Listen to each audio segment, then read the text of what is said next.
At Bianchi Honda, we want to exceed your expectations for customer service. From our gorgeous showroom and accommodating staff to our extraordinary selection of Honda vehicles and industry-leading service department. Your vehicle should be the best choice for you, and you can find it here at Bianchi Honda. I'm Jason Perico, and I promise to always make it worth a visit.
Yeah, we did start off a little bit slow.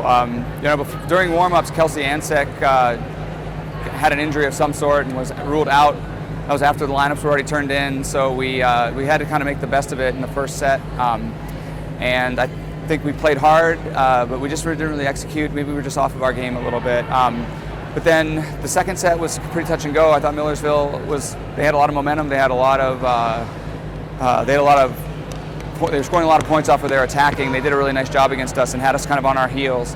Luckily, we started blocking in the second set, and this got us back into a position where we could close out the first set. And then, after the 10-minute break, I think we really benefited from that. We were a different team. You're talking about that break. You guys were completely different, at least from the fans' perspective, in the last two after that break. Why was that? Were you guys able to strategize, or was it just the rest? What was it? I think a little bit of strategy. I put Hannah back at L1. It's a position she's played for 3 years. It's not like it's unfamiliar to her. And then, she really got off. Jordan Thierry at L2 really was terrific tonight. I mean, she had a bunch of kills and not very many errors. And, that's pretty good for her coming in as a pinch hitter to do that. That's the nice thing about having a 3-year starter on your back pocket is when you need her, you can bring her out and she can get the job done.